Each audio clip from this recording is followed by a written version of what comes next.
우리 한 목소리로 마태복음 4장 23절 같이 읽겠습니다. 시작.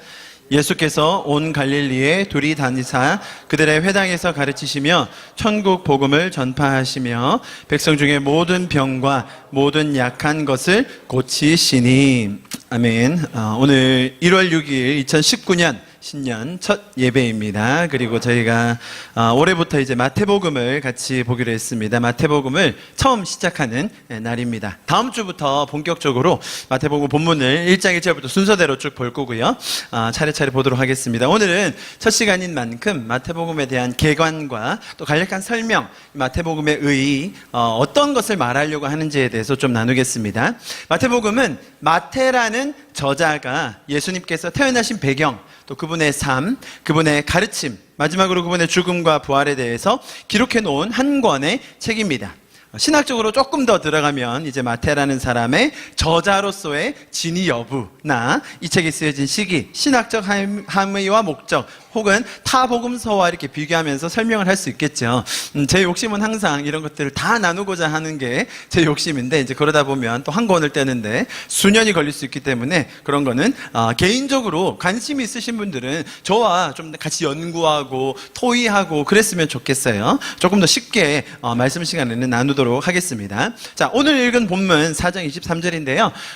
다른 버전에는 이렇게 나와 있습니다. 저희는 개정개혁으로 읽었는데 현대인의 성경에는 예수님은 갈릴리 지방을 두루 다니시며 회당에서 가르치시고 하늘나라의 기쁜 소식을 전하셨다라고 되어 있고요. 영어 버전 NIV에는 뭐라고 나와 있습니까? Jesus went throughout Galilee, teaching in their synagogues, preaching the good news라고 되어 있죠. Of the kingdom. 자, 여기 보시면 오늘 읽은 본문에서 예수님은 복음을 전파하셨다고 되어 있어요. 복음, 영어로는 gospel, 아니면 기쁜 소식, good news라고 번역이 되어 있습니다. 그래서 이 책의 이름을 마태가 전하는 기쁜 소식, 마태가 전하는 복음이라고 부르죠.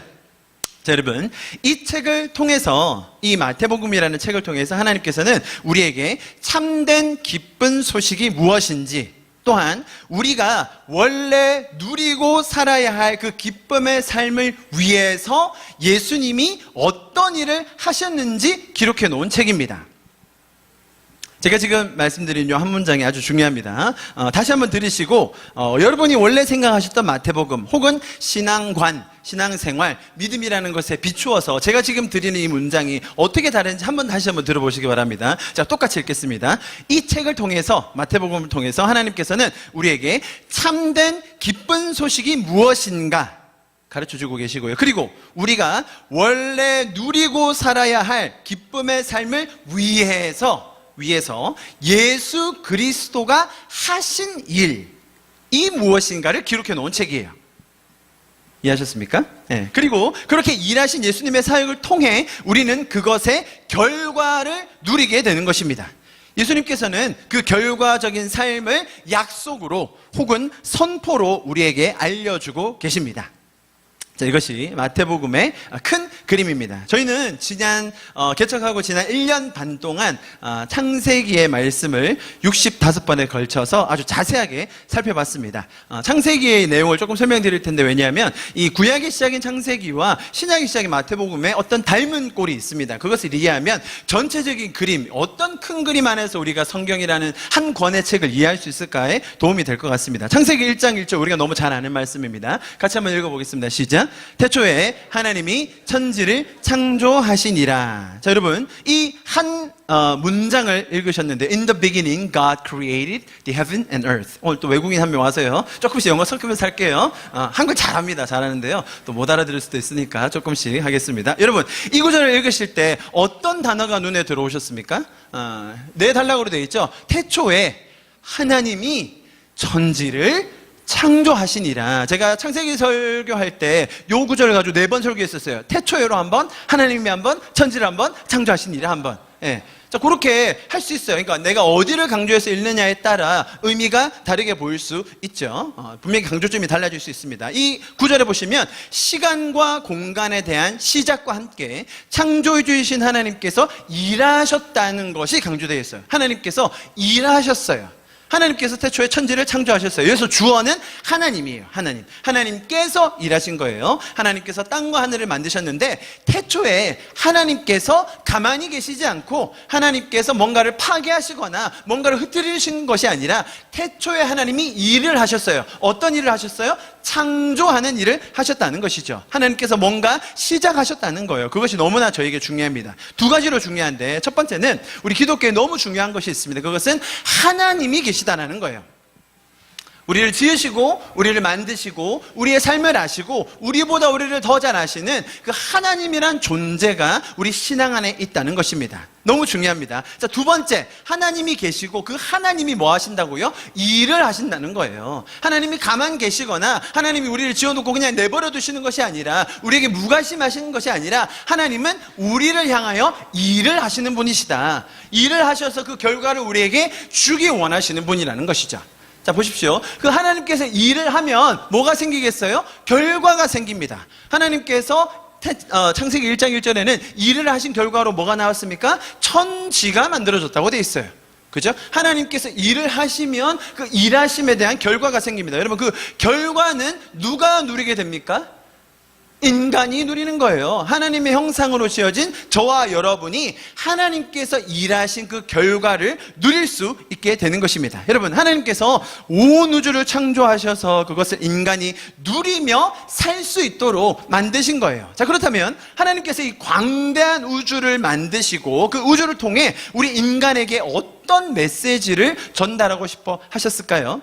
하나님은 먼저 일하셨어요. 인간이 기다린 것이 아니라 하나님은 항상 먼저 일하셨습니다. 그렇게 먼저 일하실 때에 인간에게 주고 싶은 마음은 무엇이었을까요? 자, 이렇게 광대한 우주를 줬으니 너희가 뭐 연구해봤자 다 알지도 못하겠지만 이런 광대함을 보면서 좀 두려워도 하고 좀 고생을 좀 해봐라 라고 하셨을까요? 아니겠죠. 하나님은 이 우주를 통해 너의 가치, 우리의 가치가 이 우주를 창조한 나에게 있다는 것을 가르쳐주고 계신 겁니다. 너의 기쁨이 나의 기쁨이고 나의 형상대로 만들어진 너희의 가치를 깨달아 내가 너희를 사랑한 것처럼 너희도 너희 자신을 먼저 사랑하고 그리고 그 사랑 그대로 서로 사랑하며 살아라. 그것이 하나님께서 우리에게 주시는 마음이고 메시지인 줄 믿습니다. 아멘. 자, 그러고 나면 그 다음 단계가 있어요. 보십시오. 하나님이 계세요.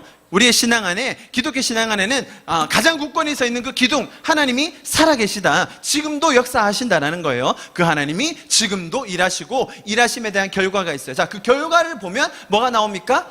반응이 나오는 거예요. 하나님이 일하신 것을 보면 우리가 그 일하심을 볼 때 우리에게 자연스럽게 뭔가 터져 나온다는 거죠. 우리가 우주의 광활함, 이번 주였나요? 별똥별? 그런 걸 보면, 와, 하나님 살아계시네. 하나님이 이렇게 멋지시네. 라는 감탄과 감사와 우리의 삶에 행하신 그런 은혜를 깨닫게 되면 우리의 기쁨이 넘치게 되죠. 하나님이 일하심을 볼 때 짜증이 난다든지 우울해진다든지 기분이 나빠지는 분 계십니까? 네. 그리고 죄적인 마음 버리시고, 여러분, 하나님께서 일하심을 보면 우리 안에 자연스러운 반응이 나온다는 것입니다. 여러분, 그런 반응이 어떤 것들이 있겠습니까? 여러분, 은혜가 넘치면요, 우리 안에 은혜가 있고 하나님의 사랑이 느껴지면 막 주변 사람을 보면 도와주고 싶죠. 내가 원래 미워했던 사람인데 어느 날 갑자기 내가 은혜를 막 경험하고 나니까 저 사람이 불쌍해 보이기도 하고 막 사랑해주고 싶은 마음이 들기도 하고 이웃을 섬기고 싶은 마음이 들기도 하고 누가 시키지도 않았는데 막 도와주고 싶고 뭔가를 해보고 싶고 그런 마음 들지 않습니까? 여러분, 그것이 성도가 은혜의 원리로 사는 것입니다. 여러분, 예배를 우리가 주일에 이렇게 모여서 드립니다. 너무 좋아서 하나님을 더 알고 싶고 그러니까 주중에 성경을 읽게 되고 나 혼자 예배 드리게 되고 하나님을 더 하나님과 대화하고 싶어서 기도하게 되고, 여러분, 그것이 성도의 기쁨이 되는 거예요. 아멘. 자, 여러분, 지금 이 흐름을 보십시오.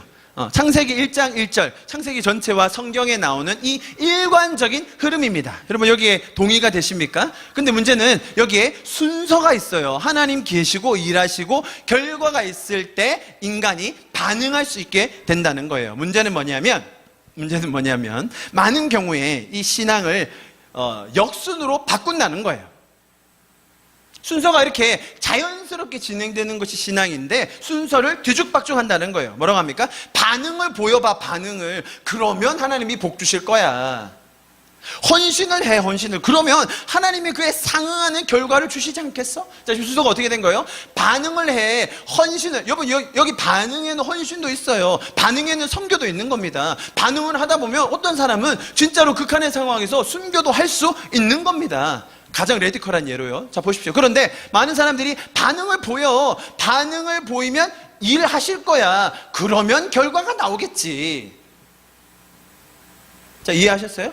신앙의 순서가 이렇게 가면 안 된다는 거예요. 여러분, 이런 신앙의 순서는 다분히 타종교적인 신앙이에요. 이방의 종교들은 대부분 이렇게 합니다. 열심히 빌어라, 정성껏 빌어라, 많이 빌어라. 그러면 하늘이 감동해서 뭔가 일하시지 않겠냐 라는 것이 타종교의 동일한, 모든 타종교의 일관적인 메시지예요. 네가 열심히 해라, 네가 지극정성으로 뭔가를 드려라. 그러면 지성이면 감천이지 않겠느냐. 이것이 세상에서 말하는 동일한 메시지예요. 여러분, 기독교는 완전히 다릅니다. 하나님께서 계시기 때문에 우리를 사랑하시고 그분의 형상대로 우리를 지으신 하나님이 우리에게 관심이 있으시기 때문에 우리의 기쁨을 최우선에 두시는 그분이기 때문에 그분은 우리를 위해 일하신다는 겁니다. 그리고 그것에 대한 결과를 보고 우리는 반응할 수 있도록 지음을 받았다는 겁니다. 이해하시겠죠? 자, 여기까지가 이제 구약의 일관적인 흐름이에요. 자, 문제는 하나님께서 이렇게 먼저 일하시고 포기하지 않으시면서 계속 우리를 위해서 일을 하고 계실 때 인간은, 저와 여러분은 어리석은 선택을 한다는 겁니다. 하나님께서는 우리에게 완전한 자유를 주셨습니다. 그죠? 그것이 뭐였습니까? 선악과였습니다. 선악과. 여러분, 선악과는 협박이 아니었습니다. 선악과는 위협이 아니었습니다. 너 이거 먹으면 내가 죽여버릴 거야. 그럼 이거는 협박입니다. 그죠? 너 이거 두 개 중에 선택해도 돼. 괜찮아. 뭐 먹든 안 먹든 네가 알아서 해. 그런데 먹으면 내가 너 죽여버릴 거야. I'm gonna kill you. 자, 이걸 뭐라고 하죠? 이제 조폭들 협박이라고 하는 거예요. 너 이거 하면 죽여버릴 거야. 여러분, 성경에서는 이거를 먹는 순간 어떻게 된다고 했어요? 네가 정령 죽으리라. 너 죽으리라. 무슨 말이에요? 너 내가 죽여버릴 거야와 죽으리라는 다른 거예요. 무슨 말입니까? 죽여버릴 거야는 협박이죠. 그건 자유가 아닙니다. 그건 완전한 자유가 있을 수 없어요. 그런데 죽으리라는 뭐예요? 너희가 선택한 것에 대한 결과를 가르쳐 주시는 거예요. 하나님은 우리에게 완전한 자유를 주셨어요. 우리가 어떤 것을 선택하든 하나님이 벌을 하시거나 하나님이 저주하시는 게 아니에요. 그러나 그 선택에 대한 결과를 하나님은 너무나 자세하게 가르쳐 주셨고 그 결과가 무엇인지에 대해서 우리에게 미리 알려주신 거예요. 여러분, 인생의 원리가 다 그런 건 아니겠습니까? 우리가 선택을 하고 그것에 대한 결과를 우리가 감당을 해야 되는 것이지요. 그런데 하나님께서는 우리에게 어떤 것이 선한 것인지, 어떤 것이 하나님적 선택인지를 가르쳐 주시고, 그러나 그것을 협박하시거나 위협해서 강제로 하시는 것이 아니라 우리에게 완전한 자유를 주심으로 선택하게 해 주셨습니다. 그런데 저와 여러분 같은 이 어리석은 인간들은 하나님적인 선택, 하나님이 좋다고 말씀하신 그 선택을 하지 않기로 결정합니다. 자, 그 선택에 대한 결과는 아주 참혹했습니다.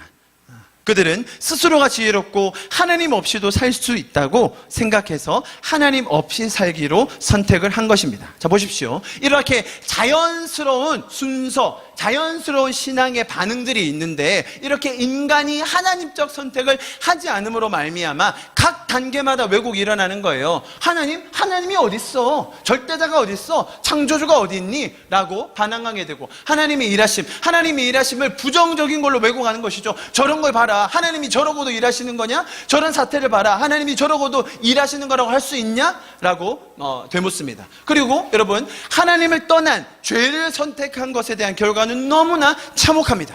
그죠? 결과. 그것이 성경 구약에 보여주고 있는 스토리입니다. 한 사람 한 사람이, 한 도시가, 한 나라가 하나님을 떠났을 때 어떤 결과가 나오는지를 너무나 극명하게 보여주는 것이 구약의 기록입니다. 자, 그랬을 때 그런 처참한 도시, 무너진 인간들을 볼 때 사람들의 반응은 뭐가 나옵니까? 좌절하고 우울해지고 시기 질투 경쟁하며 하나님을 원망하고 하나님에 대해서 손가락질하며 하나님을 더 저주하는 일까지 벌어졌습니다. 자, 여러분, 이러한 신앙의 자연스러운 결과가 있을진데, 인간이 하나님이 사랑하는 존재로 주신 그 완전한 자유를 자신의 마음대로 썼을 때 일어나는 결과가 어떤 것인지를 보여주는 것이 창세기를 포함한 구약의 스토리였습니다. 여러분, 하나님께서는 태초에 창조의 일을 계속 하셨습니다. 여기서 하나님께서 일하셨다는 것은 말 그대로 창조적인 일이었습니다. 원형을 세우시는 거였어요. 뭐가 가장 오리지널 폼인가에 대해서 원형을 우리에게 먼저 보여주셨던 거예요. 하나님이 인간을 만드시고 에덴이라는 동산에 두셨습니다. 에덴의 뜻이 뭡니까, 여러분? 기쁨입니다. 기쁨. 하나님은 우리를 지으시고 기쁨의 동산에 두셨어요. 그게 무슨 말입니까? 우리는 어떤 존재로 지음받은 자들이라고요? 우리는 기뻐할 수 있는 존재, 기뻐해야 하는 존재, 하나님과 함께 동행하며 그 기쁨을 누릴 수 있는 존재로 우리의 원형을 삼으셨다는 것입니다. 거기서 가정을 만드시고, 거기서 하나님과 교제하게 하시고, 하나님과 함께 그 사랑을 누리며 나눌 수 있도록 하신 것이 하나님의 일하심이었습니다. 그렇죠? 그런데 이 인간이 이것을 다 저버리고 하나님으로부터 멀리 떠납니다. 그 원형적인 삶을 다 상실한 채 더 이상 하나님께서 창조하셨던, 일하셨던 그 결과를 누리지 못하고 있는 삶인 겁니다. 자, 그래서 이제 예수님께서 일을 하시는 거예요. 네. 동일합니다, 여러분.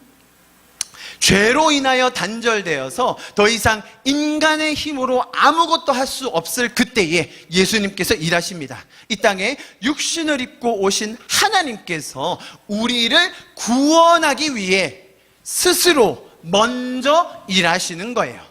동일하게 이런 과정으로 진행이 됩니다. 그럼 성경은 정말로 일관적으로 설명해주고 있습니다. 구약은 하나님께서 이렇게 일하셨다면 이제 하나님을 떠나서 죽어서 하나님과 단절된 인간이 아무것도 할 수 없는 그런 상태에 있을 때 인간을 그대로 두지 않으시고 하나님의 아들이신 예수님께서 육신을 입고 오셔서 그분이 일하실 거예요. 그분이 먼저 일하실 겁니다, 여러분. 그분이 앞서서 일하실 거예요. 우리가 요구하지 않았는데도 우리를 위해 일하실 거예요. 자, 그러고 나면 뭐가 생기겠어요? 결과가 생기는 겁니다, 여러분.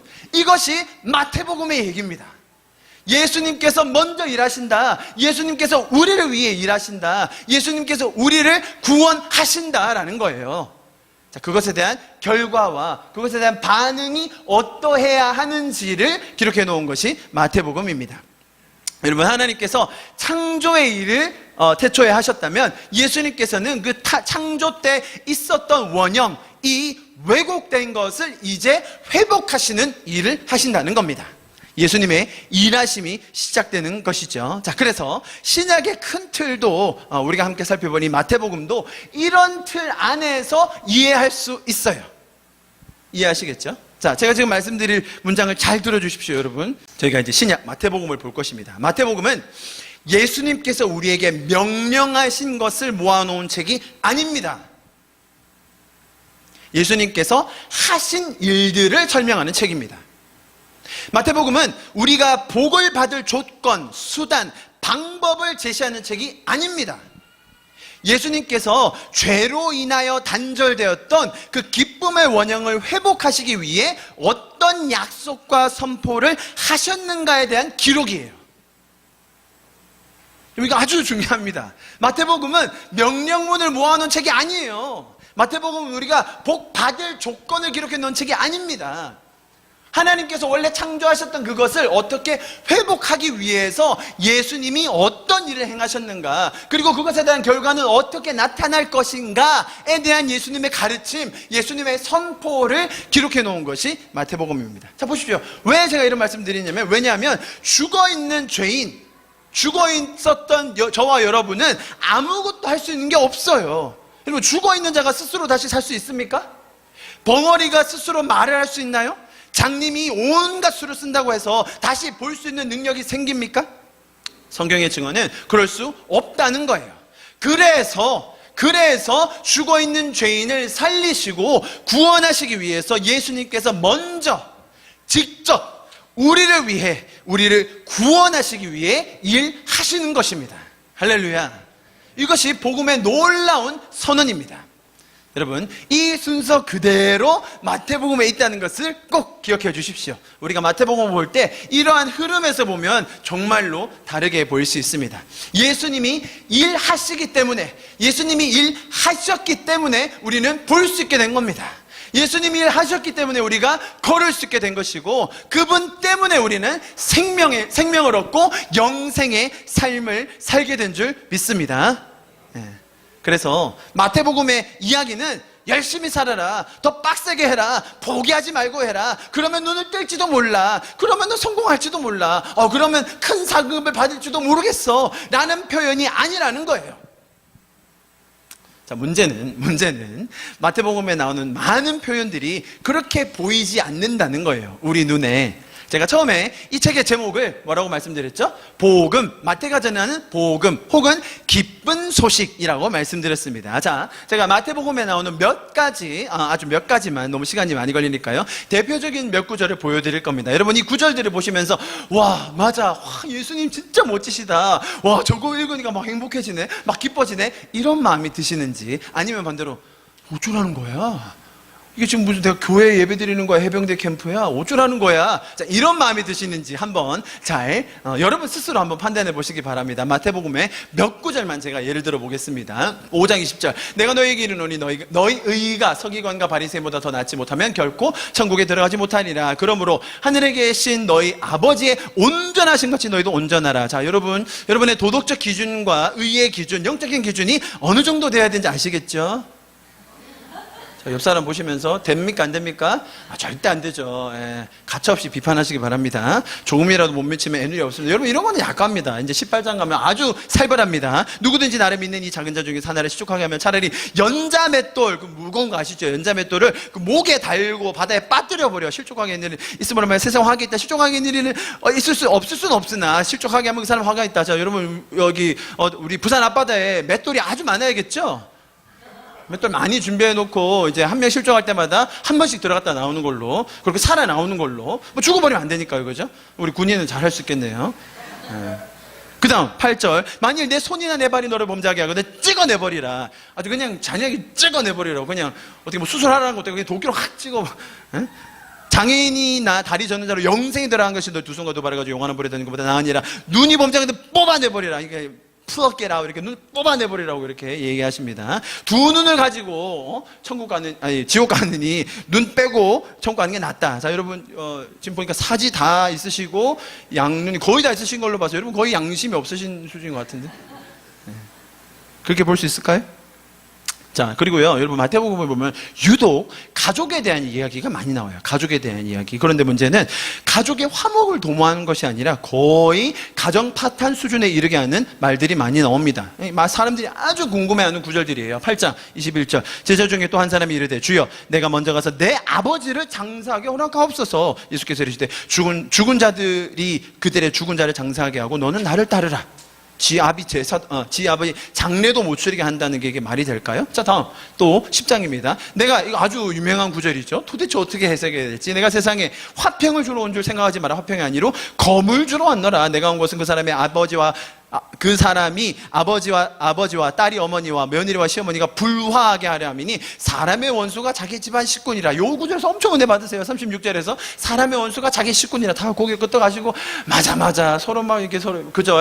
그러십니다. 자, 그리고 아버지나 어머니를 나보다도 사랑한 자는 내게 합당하지 않고 아들이나 딸보다 나를 더 사랑하지 않는 자도 내게 합당하지 아니하며 또 자기 십자가를 지고 나를 따르지 아니하는 자도 내게 합당하지 아니하다. 여러분, 자, 이대로 살 수 있으시겠어요? 제가 이걸 문자 그대로 이렇게 산다면 여러분, 기독교는 도대체 뭡니까? 가정 파탄 종교입니까?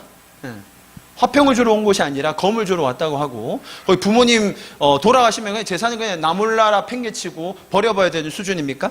이런 구절을 보면서 이제 가족이 어차피 마음에 안 들었으면 그래 성경에 이렇게 적혀 있잖아요 그러면서 확 버리고 가는 분들도 간혹 있더라고요.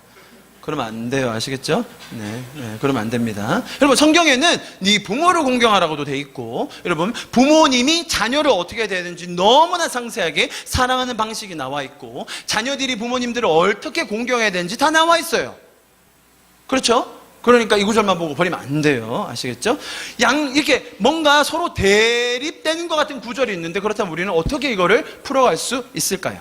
여러분, 제가 처음에 창세기에서 하나님께서 먼저 일하시고 그에 따른 결과와 반응이 나온다고 설명을 드렸어요. 그렇죠? 기억하시죠? 신약의 처음 책인 마태복음도 동일하다고 제가 말씀을 드렸습니다. 예수님이 먼저 일하세요. 예수님이. 그리고 그것에 대한 결과를 우리가 누리고 나누며 살 수 있는 것이 성도의 삶이에요. 그리고 그것에 대한 기록이 마태복음이고, 이것은 정말로 기쁜 소식이며 우리에게 소망과 진리가 되는 책입니다.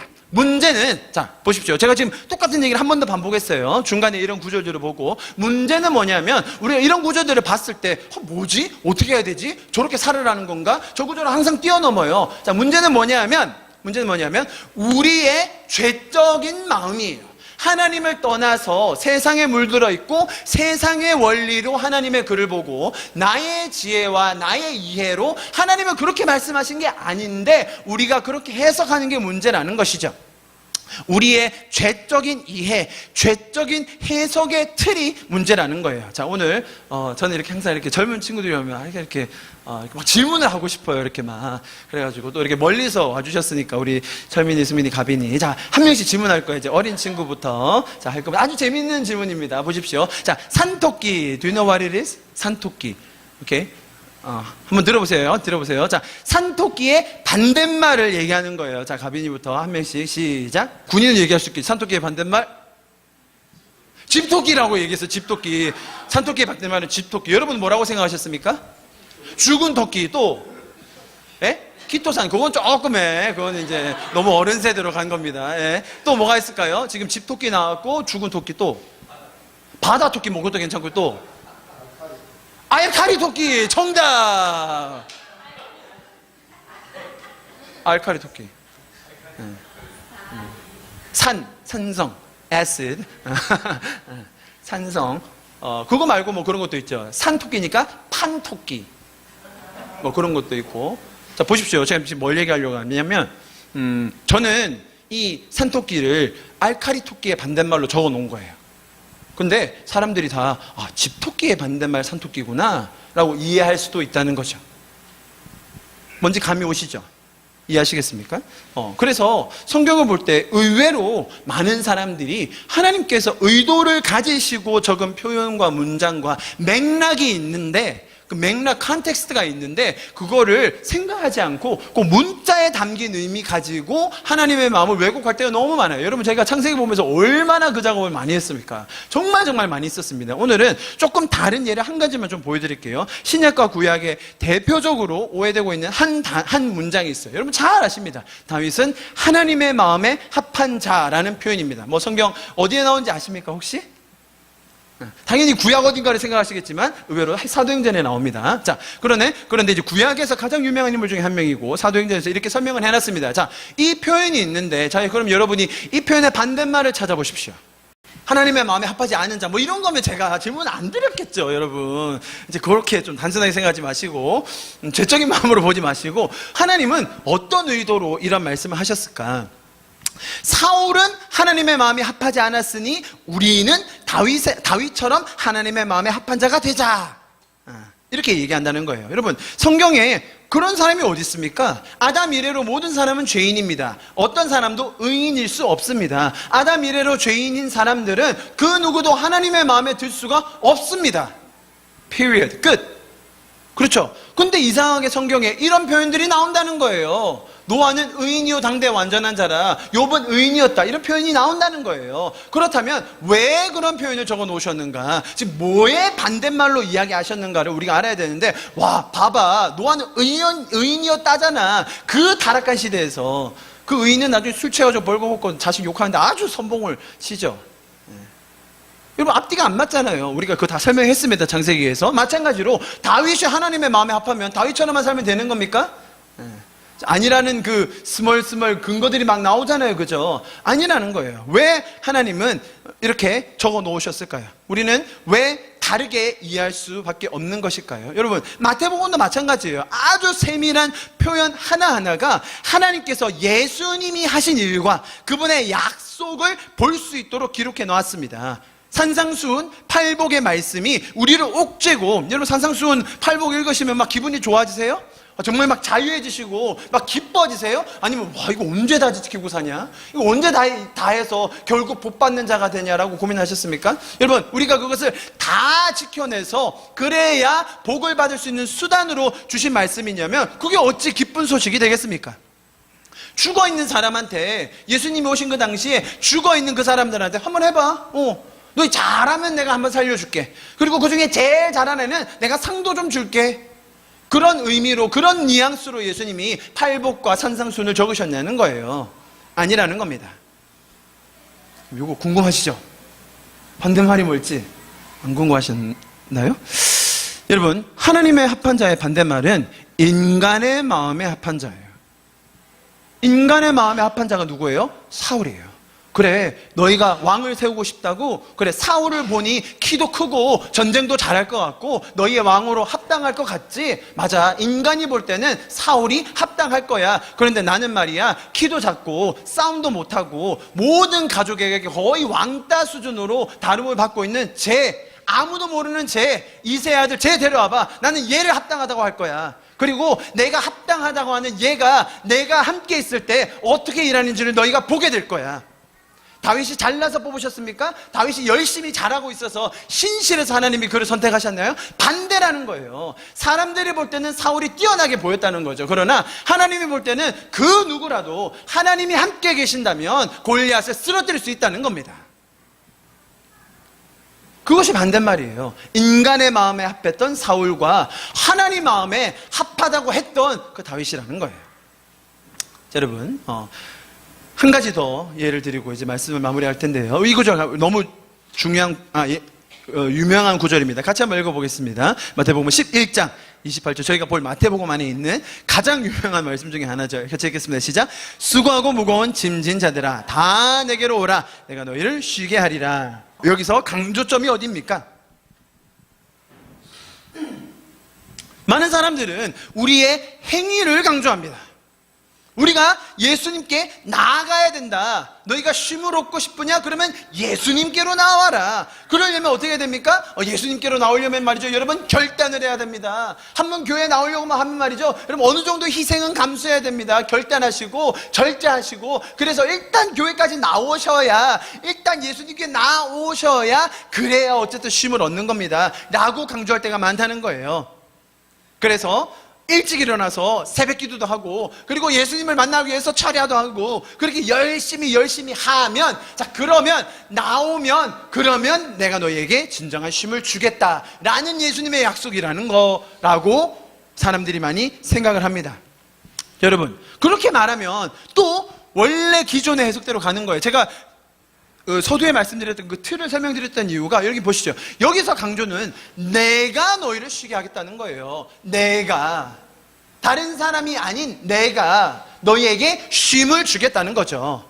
이해하시겠습니까? 복을 받기 위한 수단, 쉼을 얻기 위한 방법, 그런 것을 이야기하는 것이 아니라 내가, 하나님의 아들인 내가 너희를 가장 잘 알고 너희를 구원할 내가 너희에게 참된 쉼을 주겠다라는 그런 말입니다. 여러분, 우리가 결단으로, 끈기로, 우리의 노력으로 우리가 죄를 이기고 구원을 얻을 거였으면 그럼 예수님이 땅에 안 오셔도 됩니다. 우리 스스로의 힘으로, 우리의 열심으로 뭔가 복을 받을 거였으면 예수님 십자가 지지 않으셔도 됩니다. 예수님께서 이 땅에 오시고 십자가에 달리신 그 이유는 우리가 할 수 없는 일이기 때문에, 우리가 죽어 있었기 때문에, 우리로서는 감당할 수 없는 일이기 때문에 예수님께서 직접 그 일을 먼저 행하신 것입니다. 우리에게 참된 쉼을 주시고 우리를 구원하시기 위해서 예수님께서 이 땅에 오셨고 십자가를 지셨습니다. 그것은 우리가 할 수 없는 일이었습니다.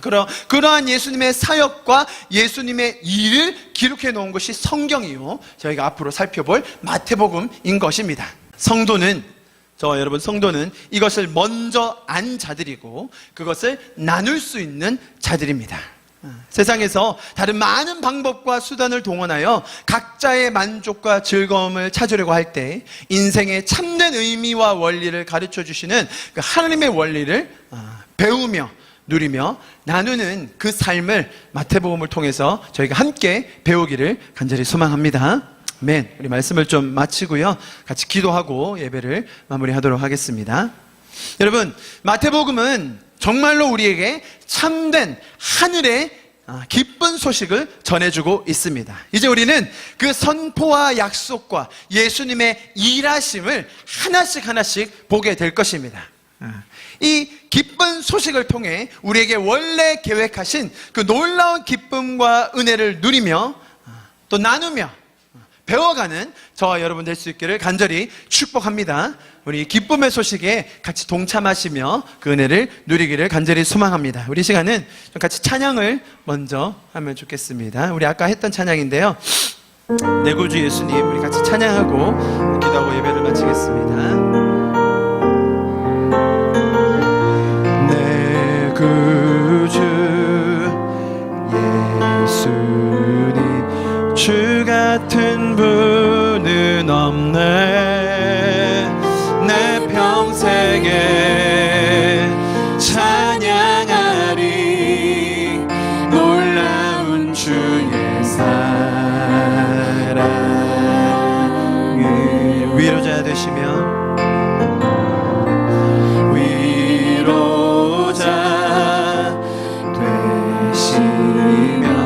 피난처 되신 주님, 나의 영혼 온 맘 다해 주를 경배합니다.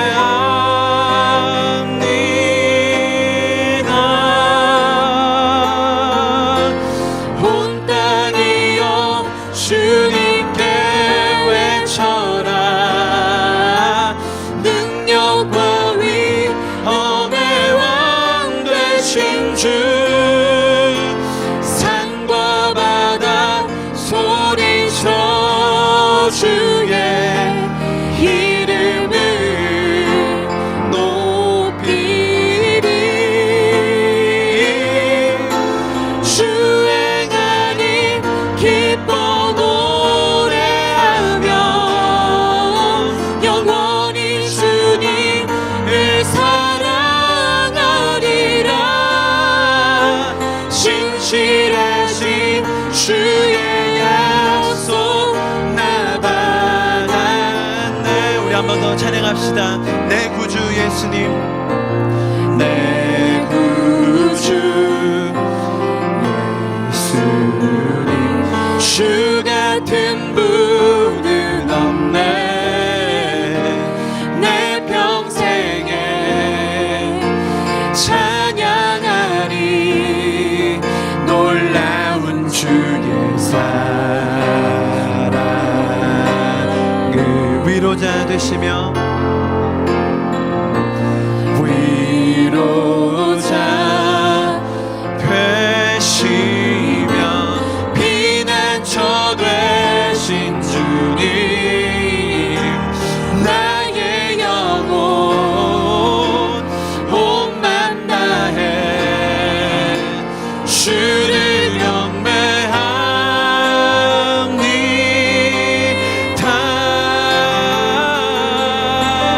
온 땅이여 주님께 외쳐라.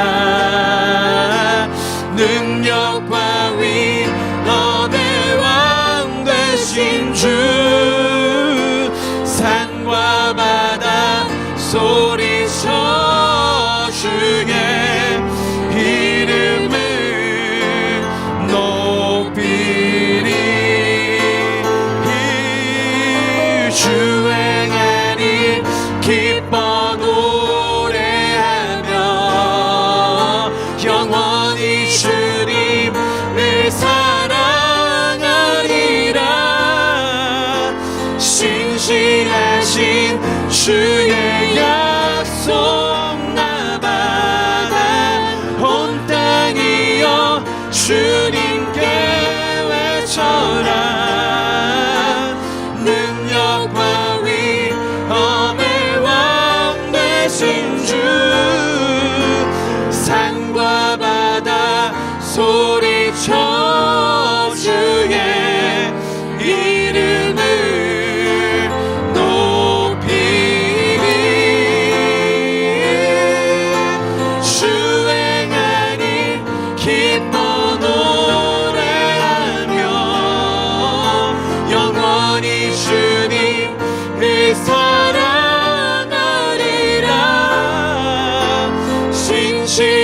신실하신 주의 약속 나 받아 신실하신 주의 약속 나 받아 신실하신 주의 약속 나 받았네.